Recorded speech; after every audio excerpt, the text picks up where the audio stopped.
Good evening, everyone. We'll be starting the event now, and before we do so, I would like to introduce myself and our lecturer today. My name is Jasmine, and our doctor is Dr. Marwan Qasim. Before I do so, I'll mention some important notes. Once the event is finished, we will be handing out participation certificates, and it's very important that you guys keep your cameras off, and if you have any questions, feel free to pop them into the chat, and either if it's relevant, we can talk about it after a slide has been presented, or we'll have a Q&A session afterwards when Dr. Qasim presents his presentation. Okay, now we can officially begin. Dr. Marwan Qasim is a doctor who works in Liberec, and he's going to be discussing everything surrounding working in the Czech Republic, the how-to, what it's like as a foreigner, someone who doesn't speak Czech, and the entire assimilation process, as well as his personal experiences and his reasoning behind staying in the Czech Republic. So, Dr. Qasim, the floor is yours. Thank you. I'd just like to point out that I do speak Czech right now. At some point I didn't when I first moved to the Czech Republic. But then during the studies and afterwards, I was able to kind of improve it to work it out. So let's start, and I will take you throughout my journey briefly, and then talk about what the Czech healthcare system is about. In case you're in the younger years, you maybe don't have an idea or have a brief one, so we will try to reaffirm that. Then we'll go through benefits of starting your medical career in Czech Republic, some pitfalls, of course, how to get your Czech medical council license to start here. And then we will talk about how to find a job, what to look for, what to ask about, and so on, and how to prepare for Czech residency and what to expect out of it. And then I will leave my contacts in the end in case you have some further questions. So we will start with the presentation. I hope you can see it right now. Are you able to see it, Yasmin? Yes, we can. Yeah, perfect. So I will start. These are my credentials. I just wrote there that this lecture is intended to share my personal experience, not life coaching. It's not an attempt to recruit you for residency, of course. Encourage you to listen critically, make your own judgments. I will not be held responsible for whatever results out of this. So who am I? I completed my high school in Kuwait at the English school. I graduated in 2015 from high school, started studying at the Faculty of Medicine Hradec Králové, Charles University in 2015, graduated within the given 6 years, 2021. And this year I started my PhD in studying screening methods and diagnostic methods in steatotic liver disease in the medical biophysics department of the first Faculty of Medicine and fourth internal clinic of the General Faculty Hospital. My clinical background consists of 2.5 years as a clinical medicine junior doctor. Completed my so-called internic men, which is the basic internal medicine training in October 2024, so like 2 months ago. It was the end of a 30-month period, which I will discuss further in the next slides, what it means like to have internic men or some other CMEN of some other specialization. I am officially a gastroenterology and hepatology resident since July. I also undertake shifts in the emergency department, internal medicine wards, ONP, which is oddělení následné péče, which means long-term care department. It's something like a link between the acute departments of the hospital and the home care. It's kind of linking those. For example, a patient after a fractured femur requires some rehabilitation. They don't have somebody to rehabilitate them at home or help them out, so they go to this department. And because I'm interested further in expanding my knowledge, not only in gastroenterology and hepatology, but elsewhere, so soon I will be taking more shifts in the dialysis department of our hospital. So I will be taking care of those patients who are coming for regular dialysis. Free time interest, running basketball, traveling, being in nature. I'm interested in philosophy, history, and politics, which is like not super related to this, but just get to know each other kind of information. So I will start with the Czech healthcare system. It's a centralized healthcare system. I would say quite well structured. Provides universal coverage to all residents through public health insurance. It has a very strong emphasis on preventive care. Primary, secondary prevention is very highly prioritized. Regular screening programs are set up, which is one of the things I'm mostly interested in screening for liver disease. But Czech Republic has led quite a successful colorectal carcinoma screening program, which has helped reduce mortality and morbidity with this disease. The checkups are usually covered by insurance, and this, of course, the insurance companies have a vested interest in reducing socioeconomic burden of disease. It's a lot cheaper to treat arterial hypertension with some antihypertensives than to later on in 10, 20 years of untreated hypertension treat an infarct or a stroke. The system in the Czech Republic is has an integrated referral system where there's a good there is a collaboration. Whether it's good or bad depends on your point of view, between general practitioners and specialists to ensure a seamless patient journey. As you know, in the Czech Republic, patients, which is maybe not a very good aspect of Czech healthcare, that they can see a specialist straight away. Based on their choice. It is allowed by the Czech insurance companies. So a patient has abdominal pain, they want to see a gastroenterologist, they can order themselves directly to an examination with this gastroenterologist. However, it is obviously better when the general practitioner is deciding if the abdominal pain is related to the GIT or to the kidney, for example, or something totally not related to the GIT. So this is just one thing to be debated later. It's not for the scope of this seminar or this talk. As with other healthcare or let's say functioning public healthcare systems, Czech healthcare is divided into primary, secondary, and tertiary care. Primary usually is the general practitioners and district hospitals. In Czech, it's praktičtí lékaři a okresní nemocnice. Krajská nemocnice, which is a regional hospital, this is the secondary. And then the tertiary is more about fakultní nemocnice, or in English, faculty hospitals. So let's say a patient goes to their GP, they have some infection in the throat, they're able to solve it only in the primary healthcare. Primary healthcare is responsible for preventive care, preventive checkups, and so on. And they're able to solve those kind of everyday practice kind of problems, prescribing antibiotics, prescribing antihypertensives, and solving those basic diseases that every doctor, and especially every internist, should be able to solve. But I would say every doctor should be able to solve. The reality is not so clear, or does not.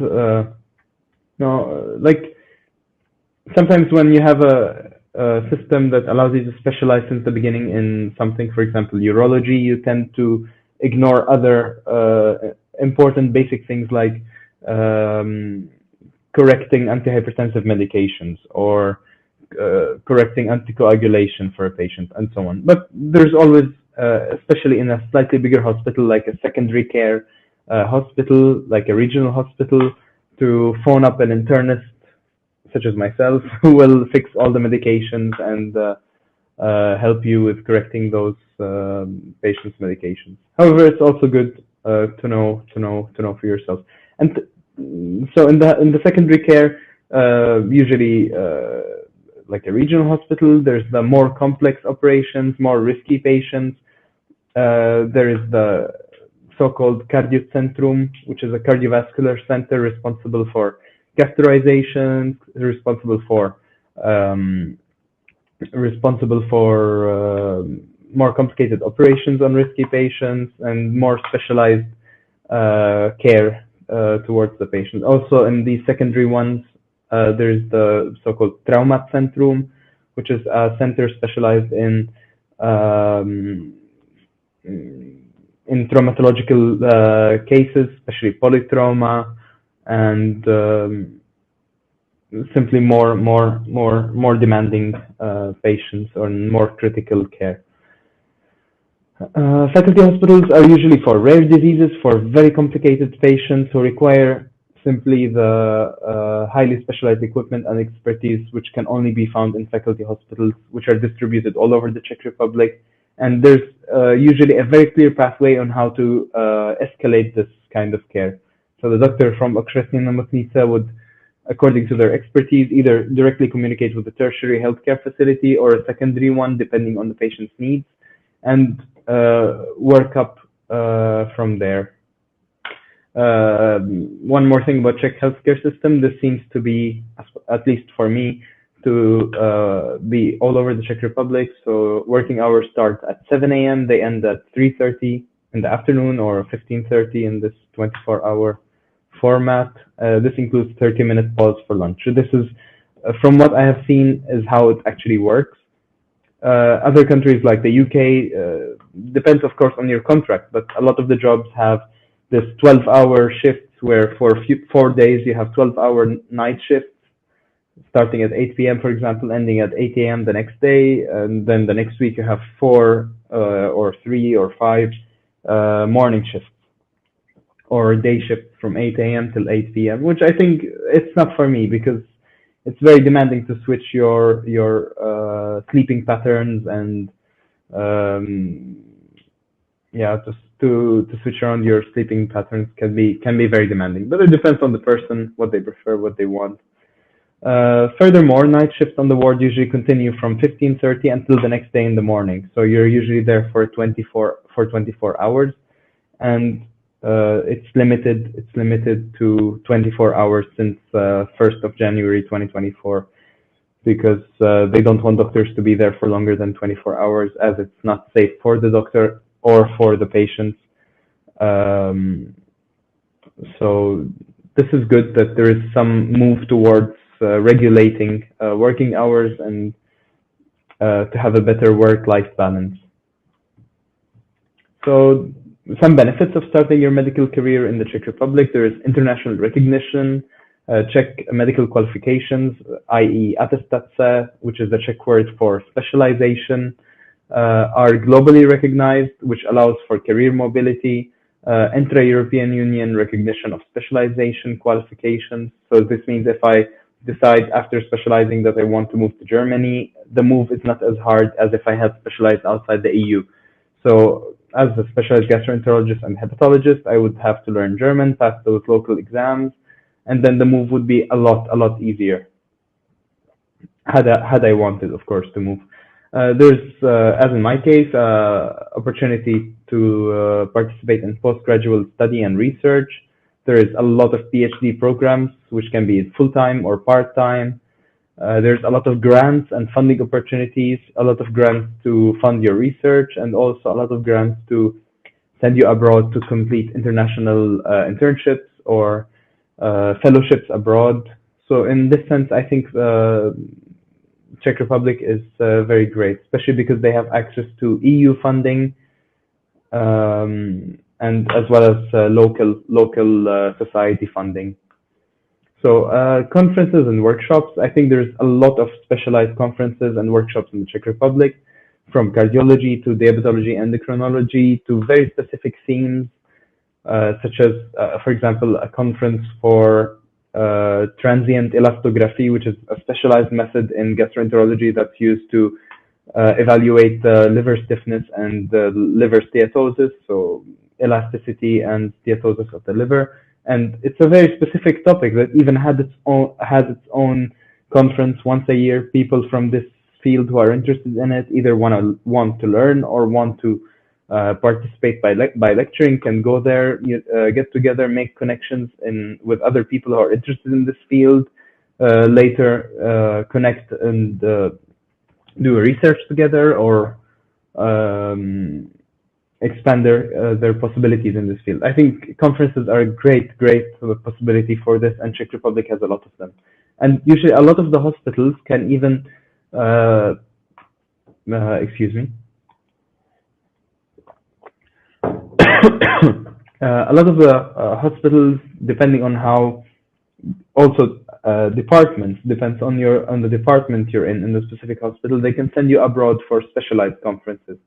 So, for example, I don't know, to the European Hepatology Conference 2025, I can start to, because I'm interested in it, I can start to discuss it with my hospital management, with my department management, to send me abroad to learn from these experiences abroad, and potentially know and like improve my skills, and also bring this knowledge back to the Czech Republic and expand the possibilities in my own hospital. Like, it's a symbiotic relationship. They send you abroad, you improve yourself, and you bring those skills back to the Czech Republic and to your department. Specialization and career development. Czech healthcare system encourages specialization. They offer well-structured postgraduate training programs. Each specialization has its own training pathway. Starts by basic training, that's the CMEN that I told you about, and then a sub-specialization. So, for example, for me, I had to complete the internal medicine CMEN, or basic training, and then I chose gastroenterology and hepatology, which in the Czech Republic is just one specialization. However, if I wanted to specialize in another field, which comes under internal medicine, so I have a whole lot of sub-specializations. So, gastroenterology, general internal medicine, cardiology, diabetology and endocrinology, allergology, and pneumology. So there's a lot that you can choose. If you choose to, actually, I'll speak about that later. So the Czech medical license exam. So the requirements to be registered here is a certificate of completion of medical studies from a Czech university. I'm not gonna go into detail about this for other countries, but for Czech Republic, you just need to graduate or have the temporary confirmation of completion, which is a paper you get as soon as the day you do your last state exam in 6th year. As well as a certification of Czech language competency, which must be according to this law, which is here on the blue box. It's a exam targeted at English curriculum students, and it's carried at the Ministry of Health. The exam itself is not very hard. I think you can pass it with an A2 speaking level of Czech language. Or, yeah, the exam is really basic. It's not one of the hurdles for you to become a successful doctor or just a functioning doctor in the Czech Republic. I think there's a big focus, rather than this exam, on you developing your Czech abilities on your own, either through work or preferably, of course, before work. But even during work, like, you have to be showing that you are improving month after month with your Czech language. And I've even noticed that basically whenever my Czech improved, whenever I hit a new milestone, I felt like my medical knowledge was also advancing proportionally. So I think it's extremely important to work on your Czech even since 5th year, 6th year, so that when you want to start to work, you already have a basic level and you start to learn on the job. Furthermore, if you the earlier you start, the more you can take out of your study. So this means that you are, I don't know, going on an internship to surgery, you will be able to examine the patients. You will be able to understand the patients. You will be able to understand your colleagues. So this is quite important. Colleagues, I mean your teachers in the department. Which, of course, can also help you to build connections and later on find a job in the department where you have an internship, if you're interested. So another, let's say, benefit regarding Czech Medical Council licensing. So it's so let's say a student graduates in June, they can start in September, in my opinion. It's quite realistic, maybe October if they want to take their time. Paperwork is minimal. There is no need for a long notification process, as if because if you were to apply for a foreign country, you would need a lot of paperwork, a lot of notifications throughout Prague, which can take some time and effort. Registration with the Czech Medical Council.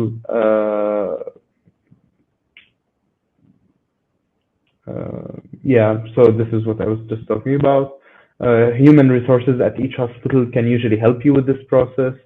And you do get a job-seeking visa as of right now for 9 months, which allows you to take your time until you get your paperwork done. If you want to have a small break before you start working, then of course you can always discuss it with the department where you want to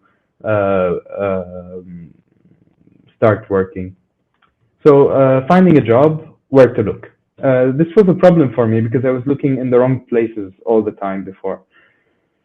So the right place is to find the city that you like, or find the hospital that you like. And once you do that, find the hospitals in that city, or directly target the hospital that you want. For me, I found the city. I liked the city. The hospital seemed nice. I went for an interview. When I went to the interview, I spoke to the head of department. He showed me around the hospital. He showed me around the department where I would be working. I had a chance to speak to some older doctors there who told me how life is, and it was quite nice. So I would recommend to go for this interview as soon as possible. If possible, also do one of your internships that you like, which are compulsory as part of your study in that hospital, so you can see how the excuse me. So this is, for example, my hospital. It's Kreatská nemocnice Liberec, which means the regional hospital of Liberec. It's a hospital for our region, about 1 million people, and for the city of Liberec, around 100,000, 120,000 people. Here it shows all the free positions. So for you are a lekar absolvent, which means you're just a fresh graduate, and you would look in this column right here for the free positions, and you would check the departments on the left. Here it's a lekar specialista, so specialized, and the rest are non-doctor jobs. So for me, I knew I wanted to do internal medicine, so I chose Centrum Internych Oborů, which means the center of internal medicine departments. And here, if you don't know how to do it, just get Google Translate, or if you don't understand it, so get Google Translate, change everything to English, and just read through like this. So the program, Internal Medicine, how I told you, it's 30 months, fully accredited. This is a very important point because not all hospitals are fully accredited. Some hospitals are accredited for some things, and then you will have to go to another hospital to acquire those internship months, so that you can later on complete this 30 months basic training in internal medicine. Yeah. So here's the information. I would send my CV here to this email, and then they would get in contact with you. If you have an internal contact, for example, I don't know, you were here on an internship and you know the head of department, so you can call them, or you can send an email saying that you are interested in a position and you would like to come for a meeting. So the next thing to look at is, let's go back to the presentation, and then we will work it from there.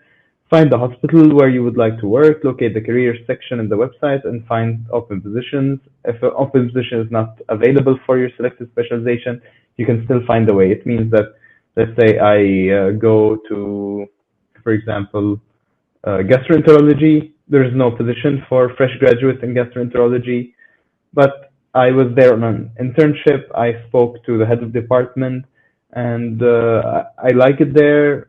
I would like to work there. So you can go and speak directly to the head of department, and they might be able to tell you when they will be opening up a position, or direct you, for example, yeah, or directly to another department, for example, internal medicine. So you get your basic internic men, basic internal medicine classifications, and then you can, after getting the internal command, move to gastroenterology. So it's all about talking. It's all about spending time to see what you want and see how to get it.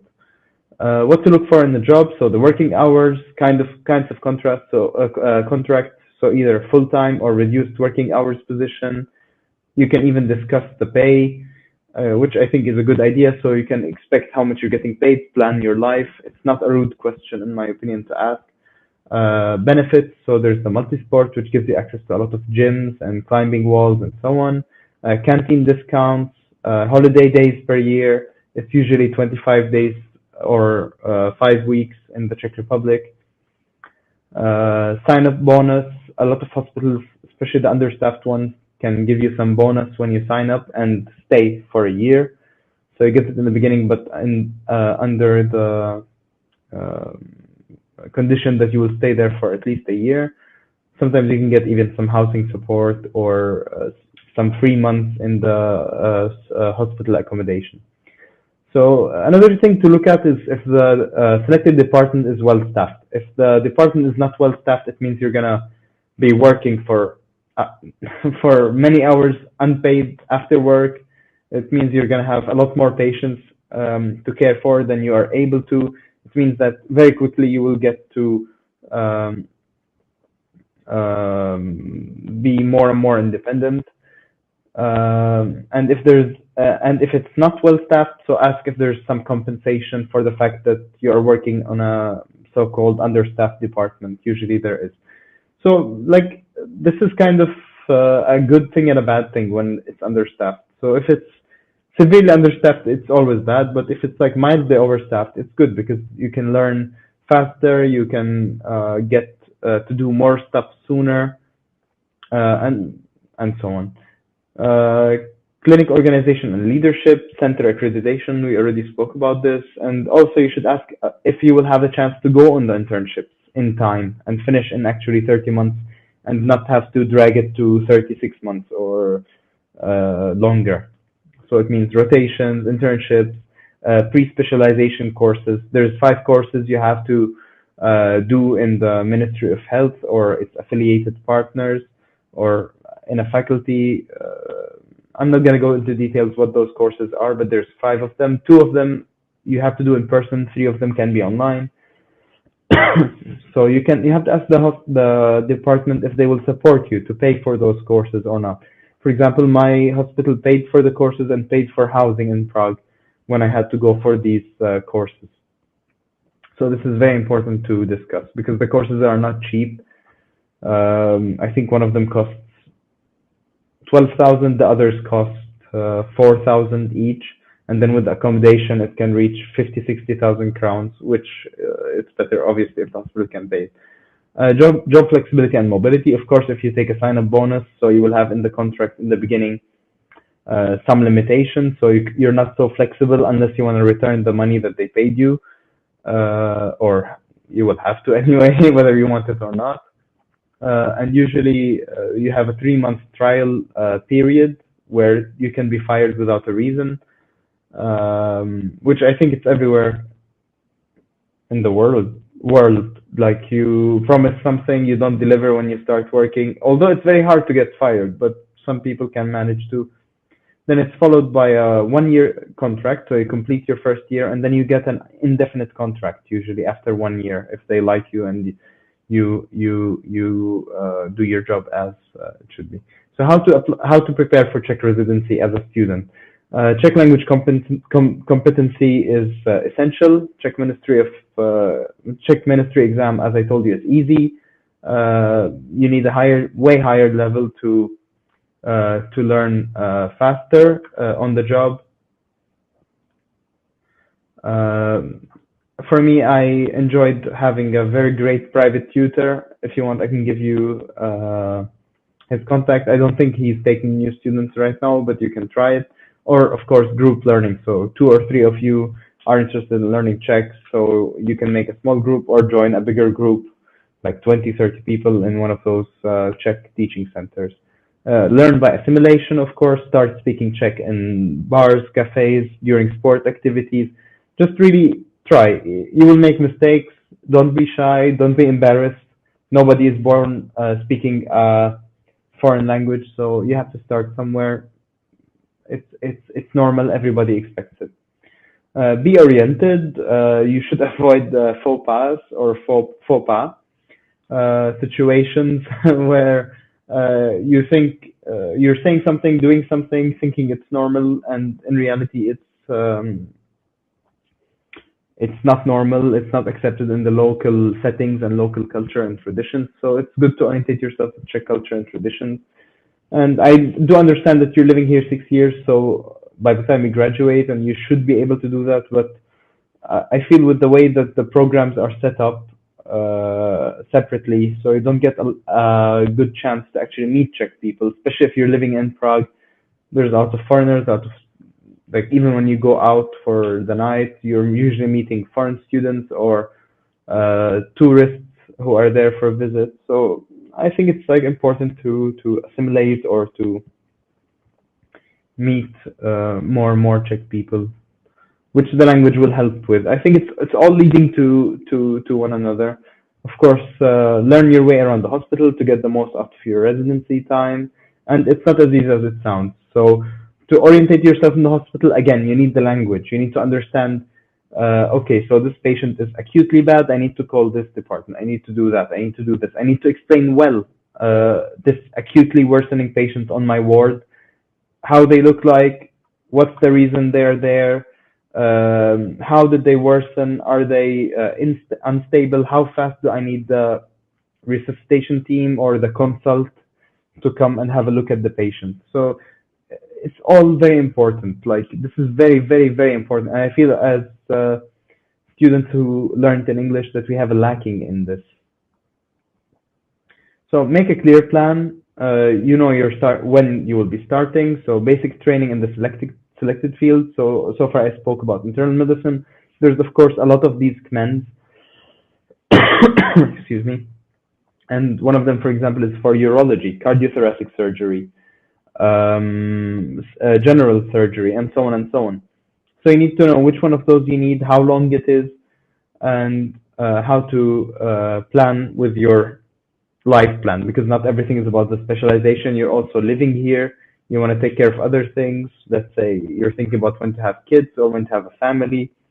So this is another thing you need to take into account when you're planning the time frame.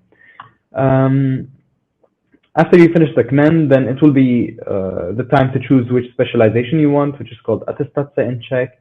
So you will choose the subspecialization for interní CMEN. You have cardiology, pneumology, gastroenterology, and hepatology, and so on and so on.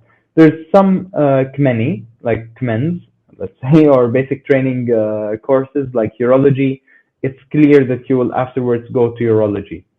Or after cardiothoracic surgery, CMEN or basic training, you're not gonna switch suddenly to urology specialization. However, some CMENI are interchangeable after you complete the whole specialization, but that's too complicated and it's not typical route, so I will not discuss it.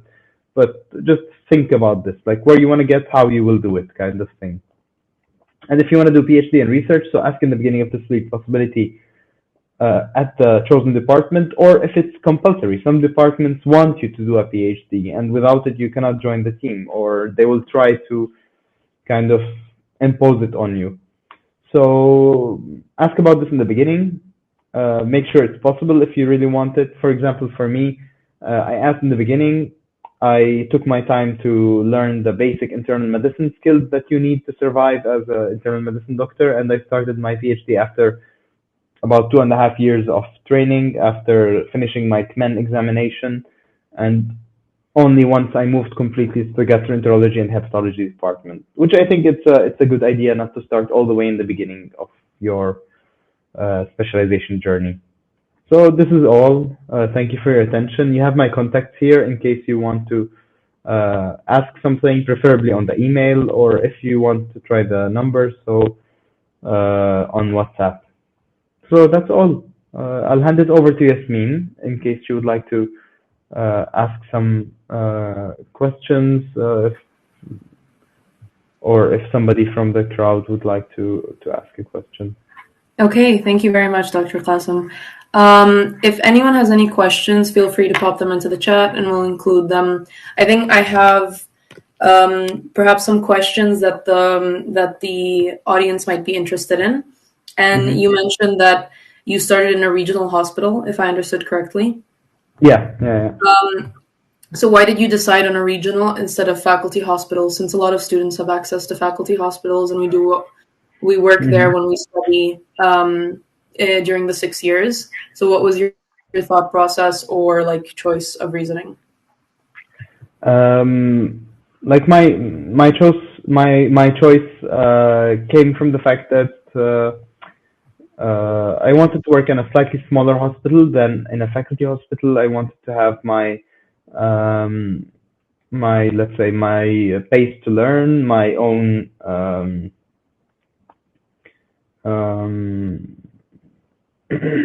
well, like if you want to work in faculty hospital, there's a lot of speed required. So you need to already speak Czech. You need to, not always, but you kind of do need to have some. Sorry, you need to have some good level of Czech. It's expected. It's more expected, let's say. In a regional hospital, they're more willing to give you your space to learn your Czech at your own pace, and so on. For me, I like the department of gastroenterology here. It's led by a very good doctor, very academic also. So for me, it was a perfect fit for me. And of course, I had to undergo the internal basic training, which was in the general internal medicine department, with certain internships in surgery, ARO or Karim, as well as cardiology, and internships in gastro, internships in infectious department. So I think I was able to see a very good range of medicine. Sorry. Also, when you work in a faculty hospital, you're already jumping into the specialized stuff, and a lot of doctors can already be too specialized right in the beginning, and then when you see something a little bit outside your field, sorry,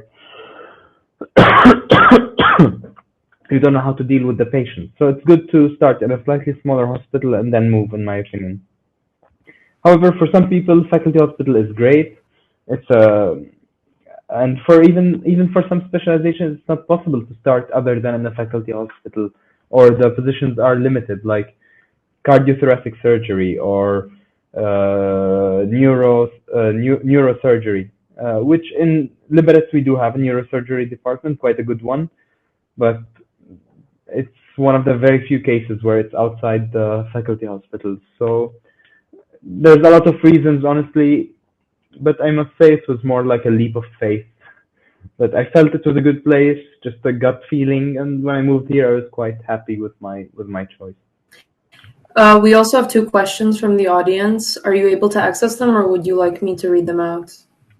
I can see them. I see Majdi Nasrallah asking if the environment in the regional hospital was welcoming, or if I felt like an outsider at times. Like I would say, it's very individual. Some individuals were quite welcoming to the idea. Before me, there were other foreign doctors who worked in this hospital. So the idea of having a foreign doctor who comes there with kind of limited check, let's say, and improved, it's a possibility. And they already believed in me because somebody else had done it already. So in that sense, I was lucky that somebody else went through this process before me. And I must say, when I started, the hospital was a bit understaffed, so they were just happy to have one more doctor. Now it's not the case. Liberec Hospital is quite well staffed right now, so I feel, no, in that sense it's different. I'm not gonna say super welcoming. At times I did feel like an outsider. Sometimes I still do. Um, but overall, I feel like I belong in a team, and I feel like people are treating me as if I'm actually part of this team and not an outsider. Maybe just 1% of the cases, even maybe less, that I do feel like an outsider. And honestly, let's say once or twice per year, I do feel that kind of sense. But in general, I don't feel it.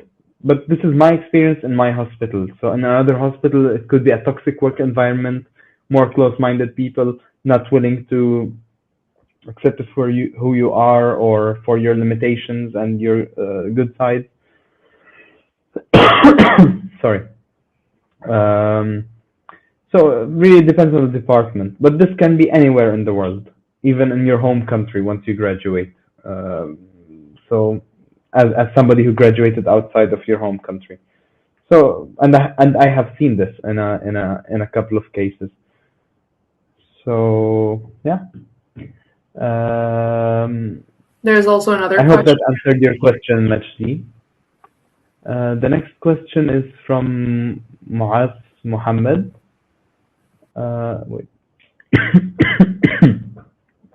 Horrible. The room is really dry and it's irritating my throat right now. Okay, so the next question from Muaz. Okay, glad to have answered your question. Um, the question is, if Czech doctors, nurses, and healthcare professionals are usually receptive to foreigners who don't necessarily speak Czech perfectly but are trying, do they perceive them as a burden or they're kind to help out? It depends on the nurse, it depends on the doctors. I think generally, since they took you there, so it means they need you. It's not that you only need this department to specialize or to move ahead in your career. So from that side, I feel that they're quite understanding. However, especially understanding in your own department, but when you come to call for a consult from another department, they might be less understanding. Um, like I must say, I don't want to give an idea that it's all sunshine and rainbows. It is tough. Sometimes people will be angry at you for not being able to communicate to the level which they are used to from other doctors or native doctors. So, uh, like I would say, from the side of doctors, overall okay in your own department. From other departments, they might see it as an inconvenience. You're not able to reflect the exact image of how this patient looks like when you are consulting. So you want to say they have abdominal pain and you don't know what to do with them. This is not how a consult works. You have to say, okay, they have abdominal pain, they have Murphy's sign positive, I did an ultrasound, they have this and this finding, I think they have acute cholecystitis. So how can so can you please come and have a look at them, eventually operate them or take them to your department? And they will come, have a look, and then you will discuss together how it is. So this all requires kind of intermediate to high level of check. So they are accepting, not so much, I would say, but it is really everywhere. If you would go to Germany, for example, you already have to speak C1 before you start working. So that's why there you will not have a problem, but it just means that 1 or 2 years you will be unemployed trying to get the language and figure out the research project, and maybe then you can start to find a job. So it's just a longer process. Here it was, for me, more straightforward. Do the exam, finish medical school, do the exam, start working kind of straight away. And then I did speak Czech before. I did have some experiences from the days when I did my athletics in a Czech team. I used to have a lot of Czech friends, and I used to and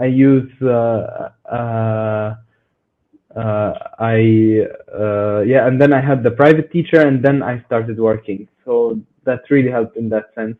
I must also emphasize that internal medicine is very, very, very heavily, very heavily requires good Czech knowledge, because Czech language is, no, sorry, because internal medicine is all about writing reports, writing request forms, which in Czech are žádanky, communicating with the patient, communicating with the patient's families, communicating with the ICU when you want to transfer an acutely worsening patient on the ward. There's really, or just calling the lab calling you, telling you this like this, I don't know, this test tube is not correct, or skumapka, I don't know how to say it in English exactly. Let's say test tube is not the right one, and you have to communicate with the nurse to solve this issue. There's really, internal medicine is even more demanding than other specializations, in my opinion. Nurses, they see it as an inconvenience. Something that can take them 5 minutes with a native doctor takes them 15 minutes because there's a take and there's a to and fro and so on. And a lot of them, especially the older ones, do not speak English. I'm sure you have noticed. So when they do not speak English, they cannot communicate with you, and they kind of get angry at you just because you are not able to communicate with them in Czech. They're not able to communicate with you in English. So from here, there can be a lot of friction that can later on lead to problems. For me, I was lucky that the head of department where I worked was able to tell them that repeatedly it's his foreign language, he's trying, and just cement that idea in their mind. So they even started to try with me. So I go back to the idea of the toxic workplace environment versus healthy workplace environment where they see you as a person, they see you as a, let's say, asset, and they want to keep you there, they want to improve you and so on, rather than bully you and try to get you to leave the department. So I see it like that. And also, how did I overcome my anxieties about potentially not being able to communicate a patient state perfectly, and that potentially leading to worsening of the patient state, potentially their death, especially in demanding specialty like internal medicine. I think,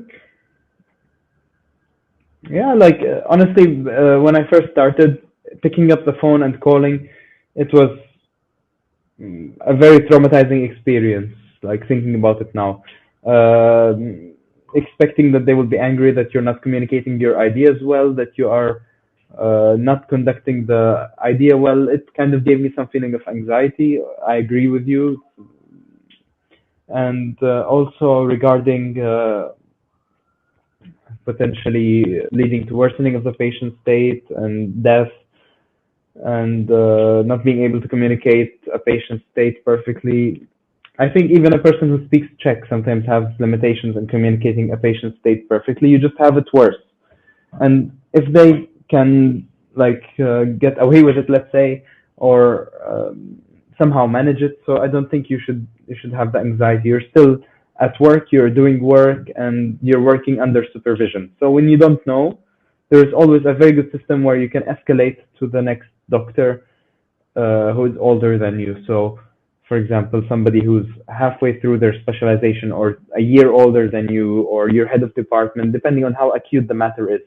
Or just, yeah. So, like in the beginning, it's hard. If the patient is really, really sick, just communicate it to an older doctor who can conduct this idea very quickly. I think this is very important to understand. Always escalate the problem to the next support system that you have. Depends on the department, depends on the hospital, and I think that's how I would answer it. Like the anxiety will be there. The anxiety is a thing. Like I have lived through it, so I don't know. You have to find your own way how to manage it.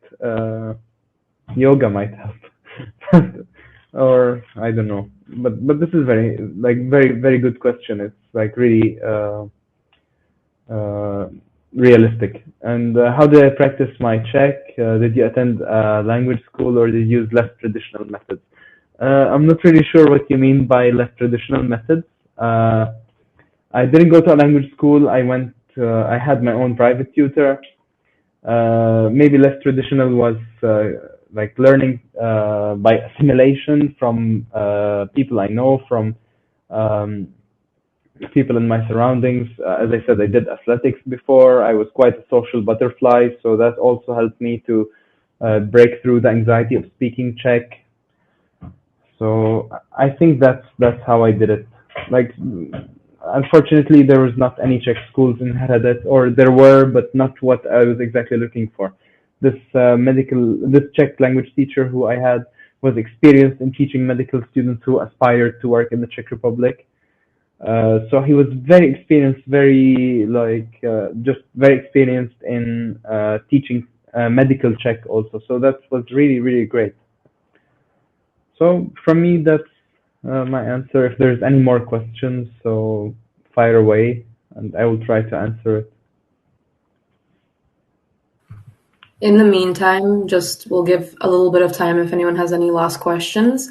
I think something that I would be interested in, and I know that maybe many other students, is how did you decide on the Czech Republic? Like, what was one of the was like the factors that influenced your decision making? Was it accessibility? Was it like a work-life balance? Because I know a lot of people that doctors have come back to the Czech Republic because they prioritize a work-life balance. Was it like an economic factor? You know, I'd be interested in hearing your reasoning behind, and I'm sure everyone else behind why you decided upon Czech Republic or what you think the benefits are. Yeah, like honestly, when you're choosing a place where you want to work, so it's important to not just think about the specialization in the hospital because you're there, even though you're there quite a long time, every week, which depends on the hospital where you work at and how many doctors there are. So you can expect to be there between 60 and 80 hours every week, sometimes even more. It's also about your life, like do you enjoy the lifestyle here? Do you see yourself working here? If how long do you see yourself working here? Do you plan to start a family here? Is this environment suiting for you, suitable for you, and so on and so on. There's a lot of factors to take into account. For me, let's say I got used to the lifestyle. I like it. I enjoyed let's say, the academic environment here. I wanted to do a PhD, and that was the most straightforward route to that. I enjoy research, and I would like to complete a PhD, for example. So I knew that in that sense, in all of these categories, it just ticked my boxes, and in the end decided to stay here. So really it depends on you. It's more about where you want to live, and if it's good enough for you, or like what's good for you obviously can be bad for somebody else, and vice versa. So it's all about being good for you, like, and lifestyle, work-life balance, of course, it's important. You don't know that until you start the job, of course, unless you go there for an internship. Yeah, I think that's it. Yeah. And like also the fact that the qualifications you will acquire here at the end of your specialization are EU recognized. That gives you a lot of flexibility. Like once I specialize, let's say, like right now I like it, I would like to stay here for a longer time. But let's say I decide, okay, I've had enough, I don't want to work here anymore, and I've always wanted to go work in Switzerland. So let's go work in Switzerland. What do they need? They need the language test, B2 French, for example, or German. You find a job, you apply, you go there. Sometimes for specific specialization, they might require an extra exam, but it's an extra exam that their doctors had to do also. So if it's an exam that their doctors had to do, so you have to set it as well. So for example, to do gastroenterology in Switzerland, I have to do an EU level exam that is not required here in Czech Republic. So I would need to plan for that from now already, if I would like to move there afterwards. So I think this played a major role in, or a major role in the choice that I made, like to stay here. Like those things I just stated. Okay, thank you. That was a very it was well stated, and I think it was very insightful, especially for students who are going to be graduating soon and going to be entering the workforce. And I'm sure that it's a very confusing time for a lot of students. Yeah, of course. Like I see we're only 4 people, and like one of them, so like 4 people. I think I know two or three of the people who are in this group. If you would like to even ask some personal questions, like which are related to your specific case, so you can definitely ask about that. So like before we end the meeting, I don't know. So go for it. Otherwise, I will leave it up to Yasmin to to bring the closing remarks and call it a day if no one has any more questions. I think you've provided your contact in case anyone has anything personal, perhaps. They'd want to talk to you directly rather than on the broadcast. But in that case, I will be bringing this event to an end. And first of all, I would like to thank Dr. Qasim for a very concise and very insightful presentation and explanation to working in the Czech Republic. And I know that you're very busy, so the fact that you took the time to even create the presentation and participate in this and offer insight to medical students is something that's very admirable. And I'm sure many people, including myself, are very grateful that you were able to do this for us. Thank you. It was my pleasure. I just always think of it in the sense that if I had this option before actually committing to staying in Czech Republic, it would have been great. It would have simplified a lot of the issues that I had in my journey or in the preparation to start working. So I'm just glad to actually give back. It's my pleasure. We're very happy to hear that. As for the participants, I just want to inform all of you that I will be sending a link to a feedback form. If you're interested in filling it out, we'd be very grateful to hear your feedback, what we can improve, perhaps topics that you'd like to see come up more often, and we'll be able to incorporate that, and we're very happy to hear your opinions.